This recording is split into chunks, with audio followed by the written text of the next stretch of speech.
Hi, this is Robert with the Board of Games. If you're looking for answers on what games to get for this holiday season, look no further than this series of videos.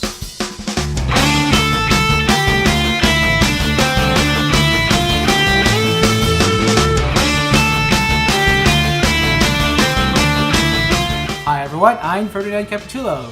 And I'm Robert Patino, and we're going to talk today about some entry-level games that you're going to find amazing to have at Christmas time. And if you haven't played any games at all, don't worry, because these are the categories, something that you can jump right into without any hitches at all. It's going to be very simple. The majority of these games just take a few minutes to play, and it just takes a few minutes to learn how to play as well. So the first one I'm going to jump right in is a game called, it came out this year, it's by Renegade Games, and it's called Lotus. This game, first of all, I have to say, was absolutely beautiful. The box is amazing.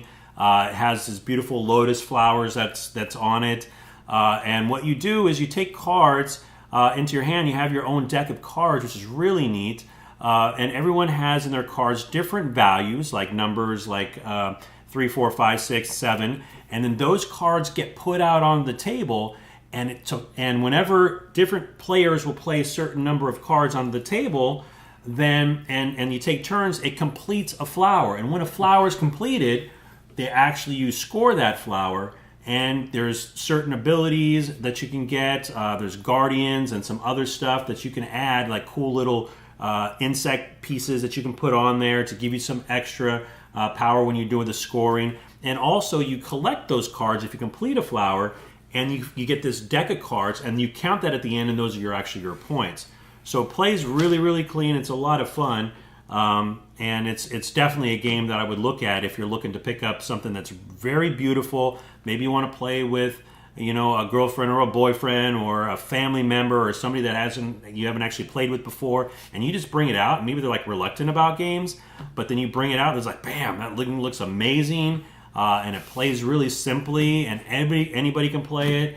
I think it's just going to be a big hit during Christmas time. And again, it's entry level, so you can play this with anybody. Yeah, very, very good looking game, huh? Yeah, absolutely. Yeah, and I just love how when you're building up the flowers, you're actually encircling the cards. I know. Whatever that design, where it's just like you lay it like this, and another one comes like this, and another one flops like this, and at the end, you got this amazing flower on the table, and you're like, man, somebody walks by, is like, what are you guys playing? This looks like origami or something, but it's fantastic. You got your the 3-petal flower, and my favorite is like the 5 one because it just builds it look like a that kind of that pink purple. Yeah, each card is a petal. Yeah, in there. Yeah. Anyway, moving to our next game is Speechless. And so, if you're familiar with games like charades or even gestures, this is the game like that. And what you're trying to do here is everyone take turns doing doing the charading kind of thing in there. Sure. And then you have a set of time limits trying to do all these certain little things that you have to let other people guess. So there's 6 things you have to let other people guess. Like it was in a minute, right? Right. It's rough. Well, it's a minute and a half actually. I think if I remember correctly, it's a minute and a half. And one of the first things that struck me about this game was if there's those players that totally kidding, but if you don't want to hear too much and you want a quiet game, this game's going to be totally silent until after the results are read. But everybody has to be quiet, so not just the person that's doing the gesturing and the charades part of it, but everyone else who's trying to guess also has to be quiet. Cool. Yeah. So anyway, what you're trying to do in this is you're charading, as I said before, but in silence, but you're they're like little things, like like a key or an apple or whatever. But at the end, the scoring is very interesting because if you guess it correctly, you get 2 points. Right. But sometimes you're not always going to guess it correctly. You may match somebody that thought it was what the thing you thought it was. So even if you fail, you can actually win, right? Mm-hmm. And I like that. As long as somebody else failed with you, hey, you get some few points out of it. It's pretty nice. Yeah. Yeah, it's pretty nice. So the next game that we have that we're going to go over is going to be Dr. Eureka. And this one's a cool game that I actually got a chance to play with my daughter quite a bit. And even though my daughter loves to play, It's a great game for adults, but this one's also played very, very quickly. Has these cool little beakers, test tubes actually, and it has these round balls. These balls are going to go inside, and you're going to mix them up, and you're going to try to get the perfect combination that matches the card that's flipped. And whoever does that first and yells "Eureka!" of course, is the one that will actually win that card. First person to get 4 cards is the winner. But the thing is, it's fast and furious, and it's a little bit of a puzzle, right? Because now you have to say, okay, this one's got 2 purple and 1 green, and then this test tube needs to have 1 green and 1 red, and you have to pour them, but you cannot touch it with your hands, so you're just pouring from one to another. And if you got some extra thumbs over there and you spill it over, you're out of the round. So you have to do it all without spilling it, all without using your hands.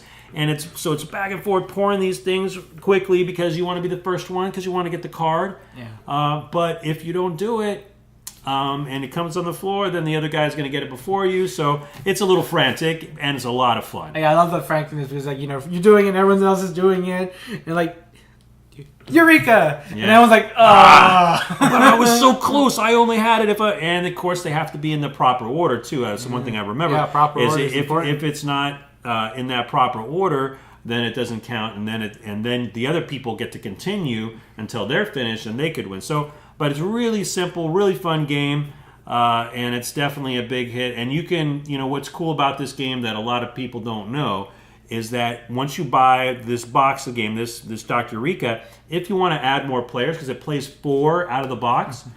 But if you just add another box, you can add any number of players. So it can be 6 or 8 players. You just add people with the additional test tubes and the balls in there, and you can add more players. But it's a really good price point too, and it's just a fantastic pickup. One of the best games, in my opinion, that came out last year, 2015. But it's a fantastic game. Yeah, and it's great for the whole family. Absolutely. All right. Next game we're going to talk about is a trivia game, and that's America. I know you're thinking, oh no, a trivia game. No, it's not a trivia game where you exactly have to know where it is. You kind of have to, kind of know where it is. A good estimate, and that's what America is about. And there's several games in the series, but I'm going to recommend you America because we're in the U.S.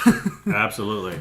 So, what you're doing, there's a card that you pull out and has some trivia question. That there's 3 of them. Then you have to figure out, like, it could be, where was the corn dog first invented? You have to kind of guess what area is it in the U.S. And so you're saying I don't have to know the answer to that? No, you don't have to, but you kind of guess, or based off of other people's guessing, where exactly it is. Could it be like, just say maybe, we'll say Kansas right now. So that's probably wrong. Am I going to feel bad if I don't know the answer, or how's that going to go?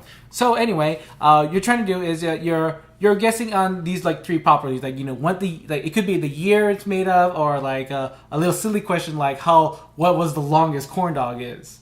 So you can kind of guess into one of those areas, be the first one to be putting on your little tokens onto the board, and if you guess it exactly, you get a lot more points. But if you're near that area, say like you're off by a state, you get some points for it, and then you could still keep your marker and keep guessing for the next round.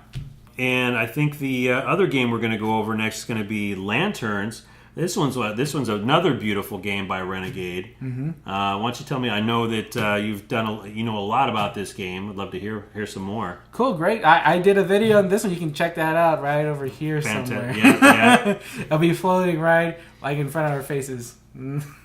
So anyway, this is a set collection game, and you're trying to do is collect colored cards, and you're trying to buy off these lantern cards. So you're making a lantern show, and by making the lantern show, you get cards for it. So the interesting about it is that when you place a tile down, it's going to be you're going to get cards for yourself, whatever pointing to you, and then everyone else on the table, depending on their orientation, will get a card themselves. So you have to think about how you're going to place these kind of cards, this tile, what cards you're going to get and what your opponents are going to get.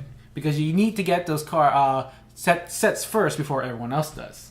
So basically, I can help myself, but I could also help somebody else. Mm-hmm. And so how do I maximize what I'm getting and minimize what the others are getting? Because naturally we want to win. Mm-hmm. So yeah, so that's the cool thing about it. I think this is like a very like almost a condensed form of like Ticket to Ride, because you're set collection and you're trying to grab the most points before everyone else does. To recap here, we had Lotus, Speechless, America Lanterns, and Dr. Eureka. All very good games that are entry-level games you can play with the family, have a really good time with, and easy to pick up. You know, all these things we're definitely going to have in our mobile store at each one of our events. All right, so that was our entry-level games video for your holiday shopping guide. Anyway, have a safe holiday season. So I just wanted to remind everyone that any of the games that we discussed in this series of games, you can purchase by going to one of our events and attending one of our events. We'll have all of these games in stock there. Or alternatively, if you wanted to buy it online, if you just want to send us an email, you can do that by sending an email to purchasing@boardofgames.com, and just simply put the games you want to request there, and we'll arrange to have those games delivered to you.